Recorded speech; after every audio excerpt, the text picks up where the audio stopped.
everybody. This is quite an amazing event. Some pretty good stuff going on. I am the director of the American Institute for Stuttering. I work out of the office in New York. I've been the director now for 11 years, and I have with me three of our clinicians. I'll let them introduce themselves. Carl? Hi, everyone. My name is Stutter, and I have worked for the American Institute for a long time now, in 2006. And about 5 years ago, from New York City down to Atlanta, and our first ever time we called it a satellite office. Now we're large enough to just call it another office. But I started an office in Atlanta and have been kind of leading things off. And I think what I'll do now is jump over to Margaret, who is my coworker in Atlanta. Hi, everybody. Yeah, I joined Carl at the AIS Atlanta office last year, and have been slowly taking more and more clients and getting to know all the great stuff that we do. And so I'm happy to be here and kind of talk about that with everyone. While we're talking about sound problems, Carl, you have a little bit of an echo, so you might want to put on headphones. And then I should also introduce Gregory. Thank you, Margaret. Hello, everyone. My name is Gregory Scott. I'm a speech pathologist. I was hired at AIS also last year. And starting last February, I was seeing clients remotely out of my hometown of Minneapolis, Minnesota. And actually just this week, I arrived, I'm coming at you all from Los Angeles, California. And AIS is looking into opening an office here on the West Coast. If all things go smoothly, we will be a bi-coastal organization as of this year. And I couldn't be happier. These are the finest speech pathologists that I've ever met. I'm excited to be a part of what they're doing. Okay. So we have thought we would talk about one of the things that we definitely want to do, of course, talk about our philosophy of stuttering and how it's driven the work that we do and how the organization has evolved over the last decade. It has a lot of the same beautiful energy and intention as our founder, Catherine Montgomery, but we've also managed to, by looking at the research and more importantly, just listening to people who stutter, their needs, their frustrations, and have evolved the program and programming into something that we're really, really, really proud of. But before we get to that, we wanted to let everyone know just about some of the offerings that we have, because one of the things that sort of drives us a little bit crazy is that we know that services for stuttering can get ridiculously expensive, and many people need to be in therapy for rather long periods of time often. But we also know that there are many other things that people who stutter can do that are also ridiculously beneficial in addition to therapy. And we've heard about some of those tonight, things like improvisation, doodling, singing, athletics, whatever it might be that drives you to have more confidence. Working with groups, people have talked this evening about how important that is. So we wanted to touch upon some of our offerings because we, as a non-for-profit, are very, very, very privileged, I must say, in that we've worked very, very hard to get support from family foundations. We've started to get grants and private donations, which allow us to not only maintain a very hefty scholarship fund where we can offer people who would not normally have access to top quality services, and I'm proud to say our therapists are really amazing. Many of our therapists stutter, and we take advantage of their knowledge and their expertise to teach the rest of us on the staff who don't stutter. We are constantly having grand rounds type of meeting. We take our work very, very seriously and have scholarship money to help people pay for it who can't afford it. But we also have really cool offerings that have sort of not necessarily therapeutic offerings. So even just the last month alone, we had a group that highlighted people in other time zones, and we had a discussion about different cultural perspectives, and how people felt about stuttering and talking about their histories. Margaret recently had an author, I'll let you talk about that a little bit yourself, Margaret, but had an author who wrote a book about stuttering, and we invited some people to come on and, ask the author questions. We often have speaker series. Over the pandemic, as many of you have discovered, the isolation of not necessarily seeing your coworkers and your social network was very daunting, and very anxiety provoking for many people, including people who stutter. And I felt that we took sort of that time to really call in professionals who were people who stuttered, who also had expertise in things like dealing with anxiety, dealing with stuttering. So we had the amazing Nora O'Connor come on, the social worker in California, talk to our groups, and we had a psychiatrist come on and talk about different things. So I just wanted to use this opportunity to let people, and by the way, all of those events that I just mentioned are all free to our clients.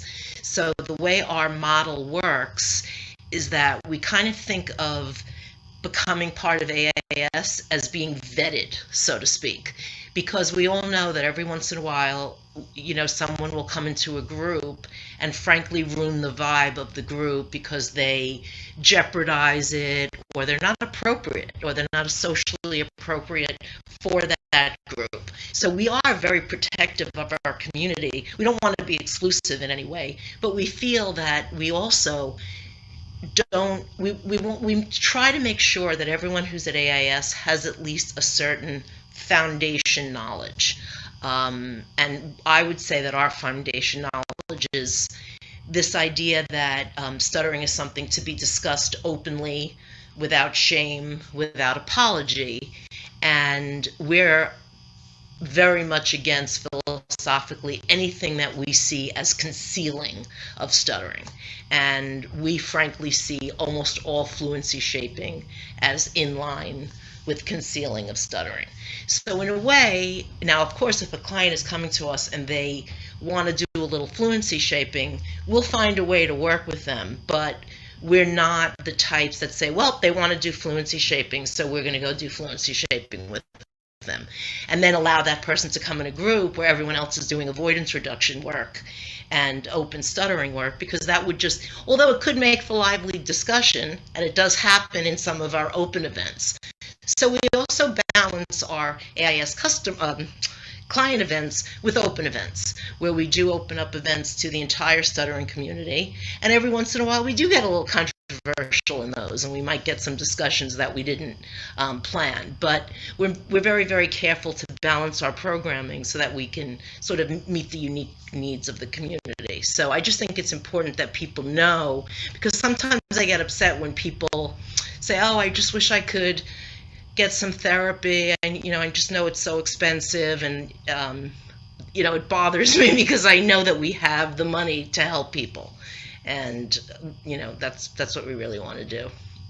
So I'm going to turn it over to Carl for a little while here, talk a little bit about what we do at AIS. I'm going to log in from my phone and ask either Gregory or Margaret to jump in, so that I can fix the audio problem. I don't want to torture people. Bad that can be. Actually, both of you have joined our staff pretty recently, so I wonder if the two of you can jump in and maybe share a little bit about what your previous clinical experiences were, and even all the way back to grad school, what you're evolving into as a clinician at AIS, because I think I'd be interested in a little bit more about our philosophy to the specific stuff tackling in a session. Yeah, I can talk about that for sure. So I did my training at the VA, and I was seeing all kinds of outpatients. And that was after I had just come from the University of Iowa, where we have a wonderful camp run by Tricia Zabrowski called UI Speaks. And I had learned, all kinds of wonderful acceptance and desensitization approaches to stuttering treatment. And I found myself actually, and I had also done an internship at AIS where I had learned all the things that they do and all the ideas that Heather was just talking about, how fluency shaping can really be a mixed message and not one that we want to send. And I found that as I was being supervised as a new speech fluency shaping to my clients, and had to do a lot of advocating. I remember one client in particular who came in and really told me, I've been to every kind of speech therapy. I don't want to fix my stutter. I want to learn to cope with it.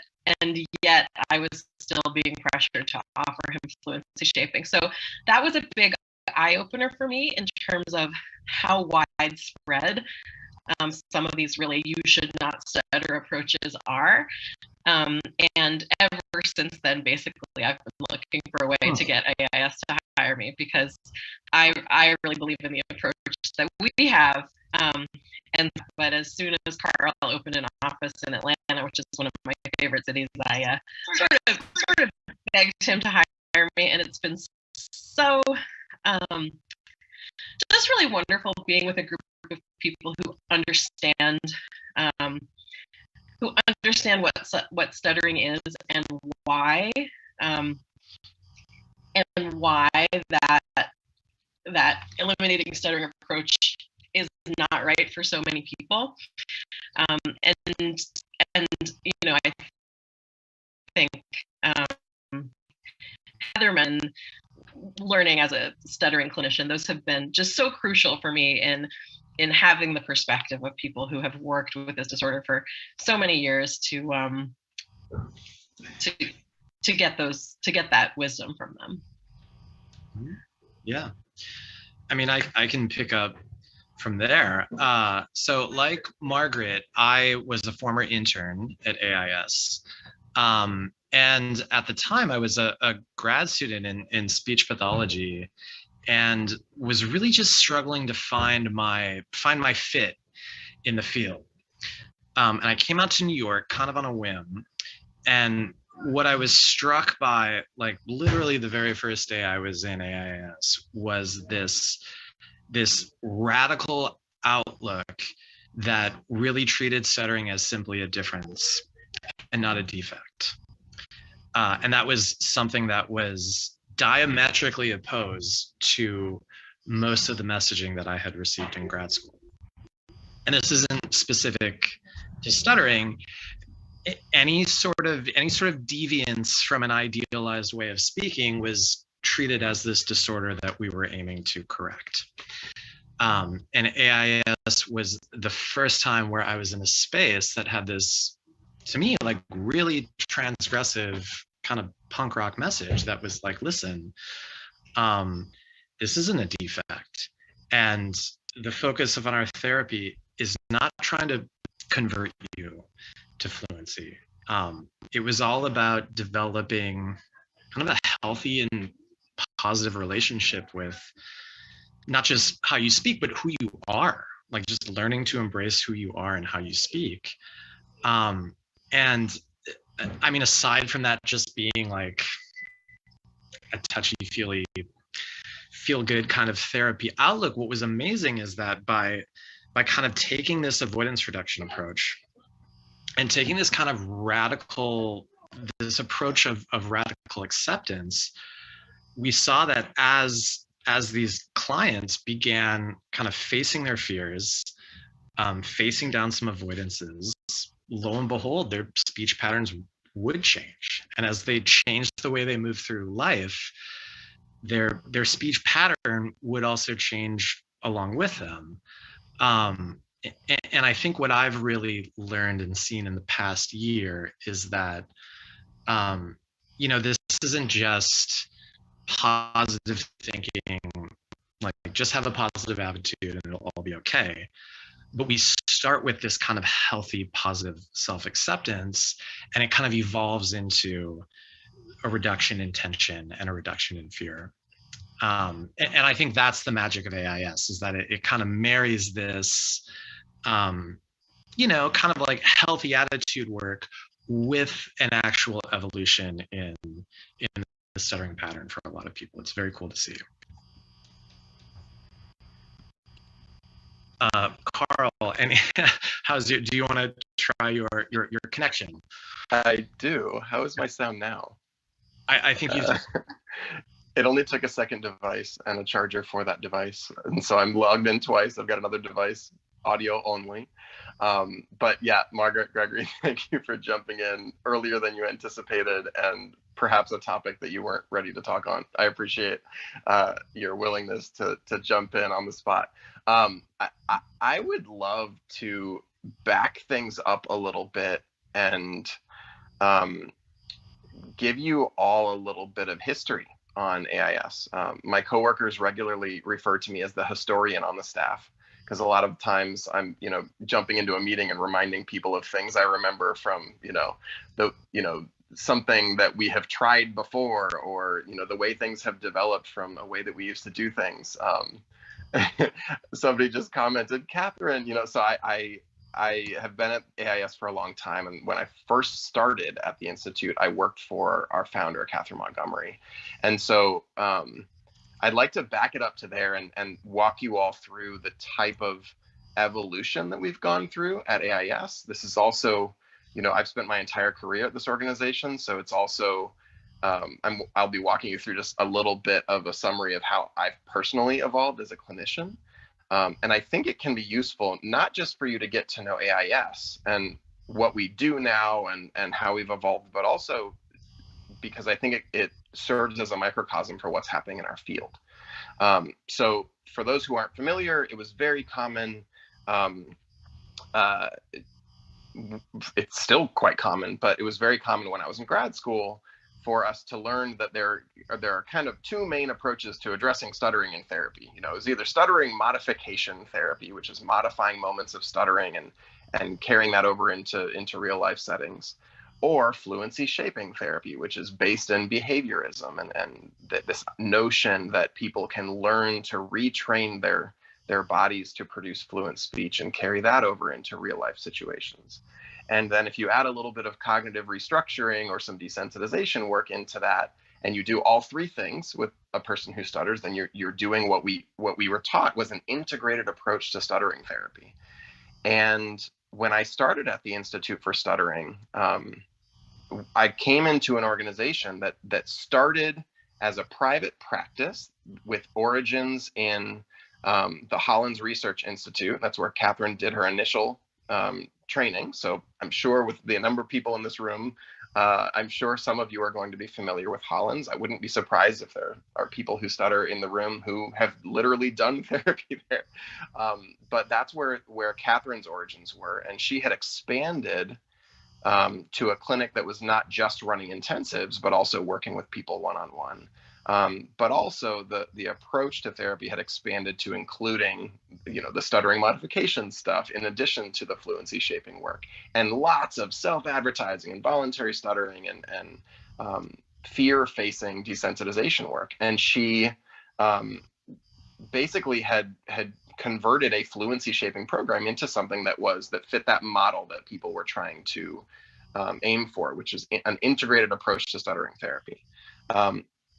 Over the years, Catherine passed away in 2010, and in the time that I knew her, over 5 years or so, we continually evolved the program and found ways to polish the fluency shaping stuff, but we also found ways to do a better job of talking with people about the complexities of their thinking and how that relates and impacts their experience of stuttering, and to help explain the variability of why it's hard to use their techniques in certain settings and such.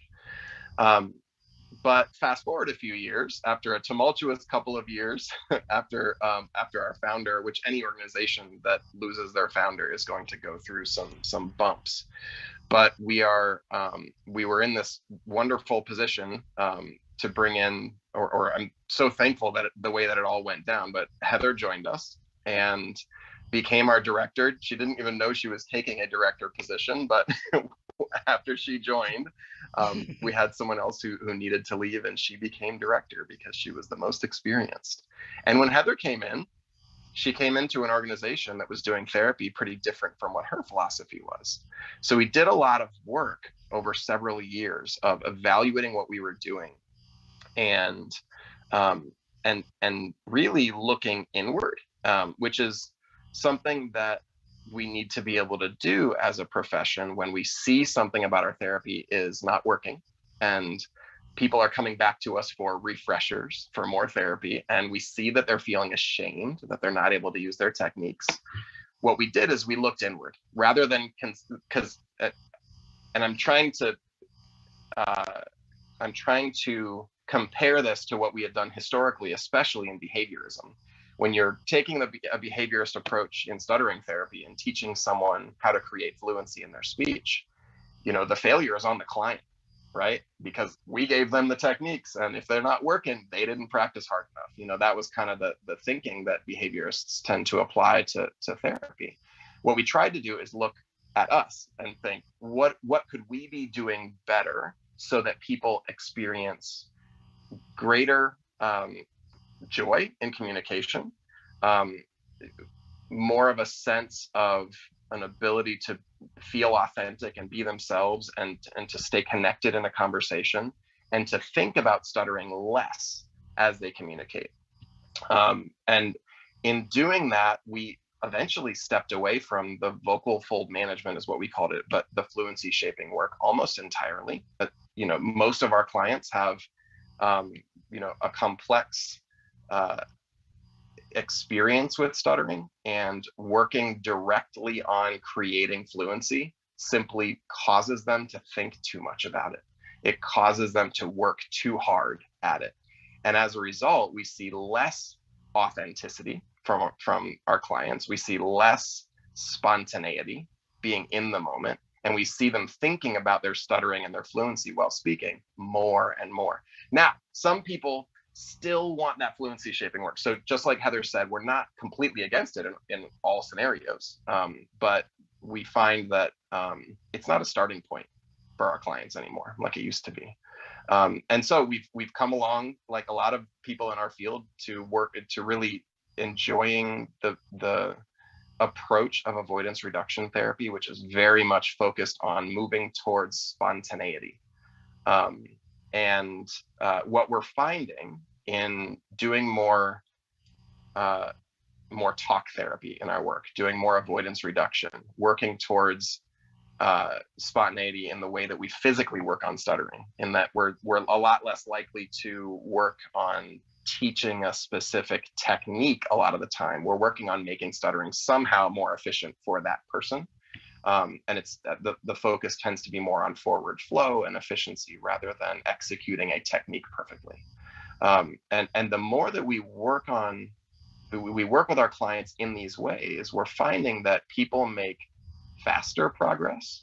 They make progress that's sustainable, and they are also less likely to develop secondary shame around their ability to use some sort of approach to managing their stuttering.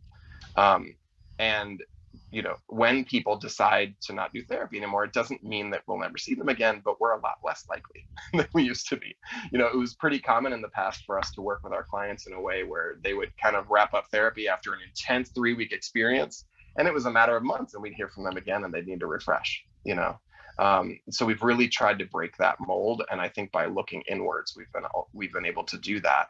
I think we have a long way to go. I think we're still stumped by a lot of people's experiences, and I'm very thankful for the team that we've got, that we're able to meet every single week and to talk about challenges that we face.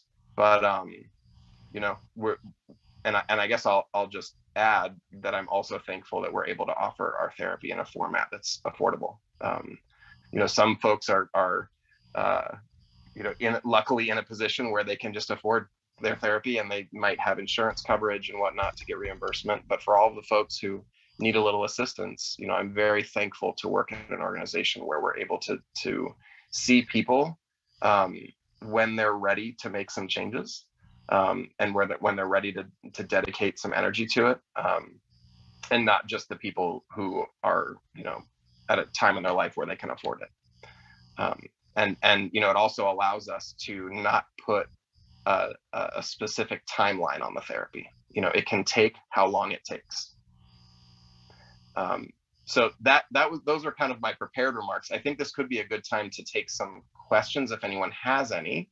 But as you can all tell, I'm sure you see all four of us are happy to wax poetic for you if you'd rather us do that. Mm-hmm. But maybe I'll just shut up for a moment, and if anyone wants to raise a hand, we'd be happy to call on you and take some questions.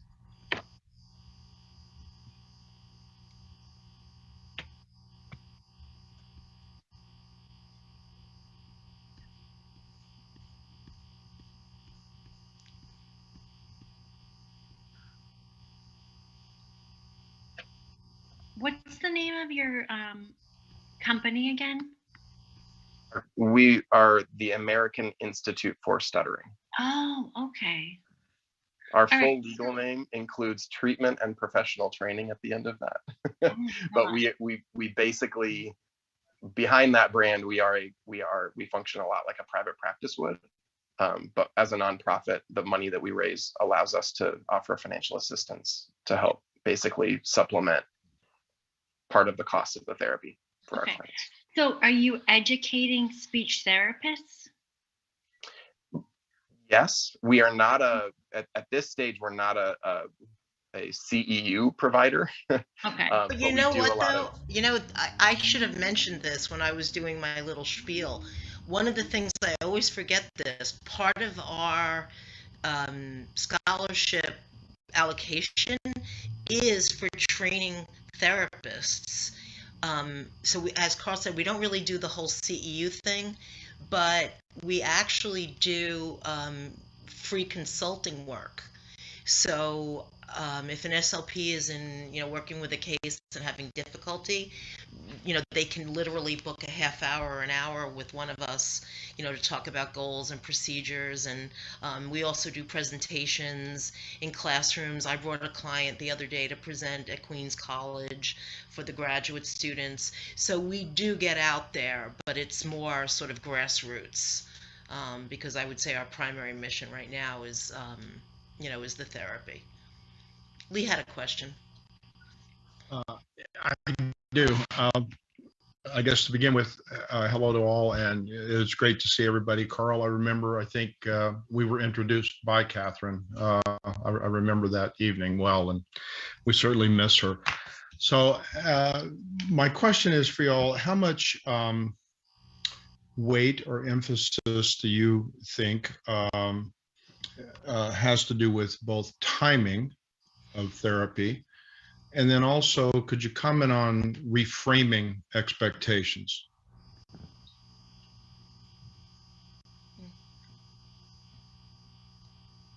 I'll take a shot at this. You guys are okay with that? Mm-hmm.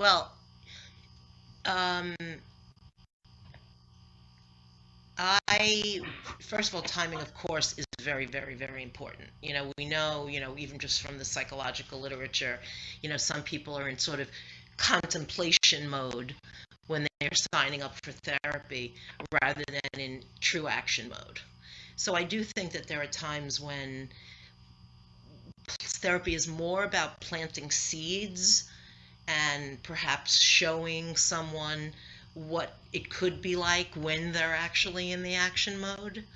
And I think it's very important not to push people too hard. That was something I noticed early on, that people who were trying to do like fear reduction and desensitization work were frankly almost re-traumatizing people and shaming them by pushing them into situations when they weren't ready. Saying, well, you can do this. I want you to go voluntary stutter. Well, they're not ready. And then, you know, by becoming all dysregulated, the negativity of that experience drives them back. So we're very, very sensitive. We do a lot of, when we create activities or challenges for people, we literally gauge either 1 to 10, where's your anxiety, or, you know, using a stoplight, if it's, you know, are you in the green zone, the yellow zone, or the red zone, and making sure that they're feeling that it's something that they can accomplish. Carl, you want to talk a little bit about expectations? Yeah, and it actually might piggyback really nicely into a question that Nate just posted in the comments about Hollins. I'm sure he heard me mentioning our roots. Catherine's training was there, and our roots are really in that approach as an organization. And so, Nate, I'm sure your ears perked up given what you just wrote, that your parents want you to go there. Yeah, maybe I'll talk about setting expectations a little before I share on that, but I do think we have an opportunity to kind of jump onto that question next. You know, I think one of the challenges I face is sometimes people want to work with me because they've worked with me in the past, you know, when we were offering a therapy approach that was a little different. And they're like, wait, you did away with vocal fold management? What's going on? And you know, and we have, you know, so I've had these conversations many times talking about setting expectations. And, you know, a lot of the times we end up in conversations where I'm trying to give them permission to admit the ways that it wasn't helpful, you know, and to really talk shop and really work on the analyzing of what was working and what wasn't, and maybe why it wasn't. And, you know, I think a lot of people are willing to work really, really hard. And I think it's helpful to consider the nature of stuttering, and that for so many people, it's a paradoxical experience. The harder you work at it, the more effort you put into it, you might find yourself stuttering harder and harder, or seeing your frequency of stuttering increasing, or seeing your anxiety increasing. And it can become a very, very cyclical and a downward spiral kind of experience where, you know, we know that part of the nature of stuttering includes these fluctuations up and down. And sometimes the harder you're working at it, the bigger those fluctuations are.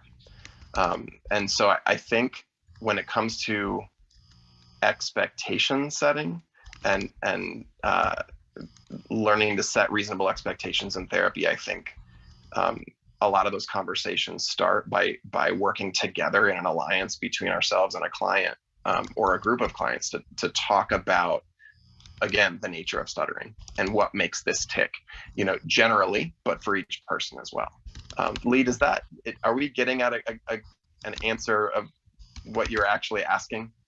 Well, I was actually, excuse me, asking more for your thinking on this. I suppose my thinking on expectations is that I think one of the most important jobs of a speech language pathologist is more in art than in science. And most of us come to therapy, a lot of young people, or at any age, come to therapy with the expectation that they're going to be fixed, or they're going to be cured, or that you're going to make their stuttering go away. And they come in with that expectation. And I remember as a child and a young man, that one of the first things that oftentimes a speech therapist would say, well, there is no cure. I mean, that was almost one of the first things that would come out, seems like, of their mouth. And that was very, it sort of made me think, well, why am I here, in a sense? And so I think that how we approach, or how y'all approach that, and sort of reframe, help the individual, regardless of age or station or where they are in their journey with stuttering, to help them reframe what the expectation is, what their expectation is, and what you're able to provide. And I don't mean provide in terms of cure, in a sense, but I don't know if I'm expressing that correctly, but I think that, so that was the nature of my question, is that I think so many young people that I talk to, or old, but really mostly young, their 20s, teens, have an expectation when they go to therapy of something that is perhaps unachievable, but there is a lot that is achievable. There's a lot that can be done, and their lives can be incredibly impacted in a positive way with the help of a therapist, but it may not be what they're thinking. And so that was my sort of the gist of my thought. Yeah, thank you for clarifying. I think it's something we try to avoid. We try to avoid making comments like that. That, you know, right when we meet someone saying there is no cure. I mean, we have very good evidence from treatment studies, you know, for decades now that help us understand that, you know, there aren't readily available, easy treatments that lead to curing stuttering. However, we have lots of anecdotal evidence of and people we've met through the stuttering community over the years who have achieved a very spontaneous level of forward-flowing speech, and some you might not know they stutter at all when you talk to them. It wasn't, so, Carl, I didn't mean to interrupt, but I certainly wasn't accusing you. Oh, I know you weren't. I know you weren't. It's a touchy subject. It was just a general Yeah. thought. Yeah, I guess the reason I wanted to comment on it is because I've heard a lot of people over the years share that exact story, that the therapist they worked with when they were a kid or years ago or whatnot told them there wasn't a cure, and it made them feel hopeless, you know. And I don't mean to put a feeling in your mouth that that's how you felt necessarily, but it's a delicate conversation, and I think we have to arrive there by seeking to understand stuttering together. Gregory, do you want to add to that?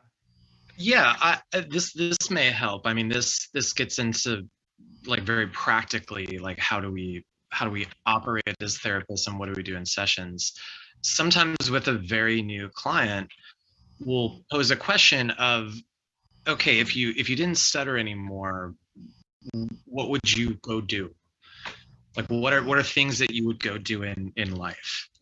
And maybe we'll make a list of some of those things.